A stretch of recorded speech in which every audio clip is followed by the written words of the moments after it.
Je suis relieur sur Reims depuis au moins 2013. J'ai appris mon métier en commençant par passer un CAP de reliure. À l'époque, il se déroulait en 3 ans. Puis j'ai fait une école d'art qui s'appelle l'école Estienne à Paris. Et puis après, tout doucement, je me suis installée.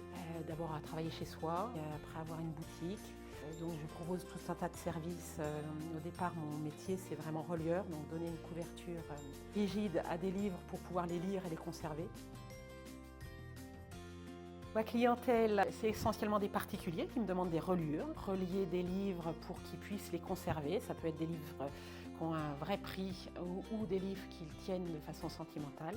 Mais je peux aussi faire des livres d'or, des albums photos, tout un tas de choses, et voire même de la restauration sur des livres anciens. Donc on peut m'apporter un livre dans cet état-là. Il va y avoir tout un tas d'étapes pour arriver jusqu'à ce genre de choses. Ici, on est sur une reliure ordinaire ou une reliure de travail, donc une pleine toile. Mais on peut proposer du cuir. Là, on est sur un demi-cuir. Ici, on est sur un demi-cuir à coin avec des nerfs. Mais on peut monter en gamme sur un plein cuir avec un étui. Voilà.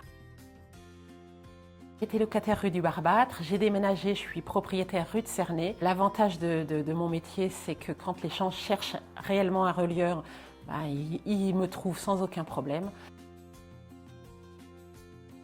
Mon atelier est en rue de Cernay, j'ai aussi ma maison dans le quartier Cernay, ce qui est très pratique. Mon quartier de prédilection, c'est quand même le centre historique de Reims. On a la chance de vivre dans une ville qui a un passé glorieux et très important. Donc oui, j'aime bien me balader dans le centre, j'aime bien aller derrière l'hôtel de ville où il y a pas mal de restaurants très sympathiques. Voilà, on est bien à Reims.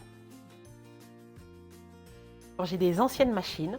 Elle a été sauvée de la destruction et récupérée à l'ancienne faculté de médecine, où il y avait un atelier de reliure qui était attenant à la bibliothèque. Mais comme plus personne s'en sert puisque c'est un massicot manuel, eh bien, j'ai pu le récupérer avant la destruction du bâtiment. Donc, ce massicot était stocké dans un sous-sol avec un escalier qui n'était pas plus grand que ça. C'est très gentil de me le donner, mais je fais comment pour le sortir? Et mon mari, qui est extrêmement bricoleur, m'a dit il n'y a pas de souci, il suffit de le démonter, il y a des écrous partout. Donc là, j'ai quand même dit démonter, oui, mais remonter, tu sauras. Et voilà, ce massicot a été démonté 5 fois.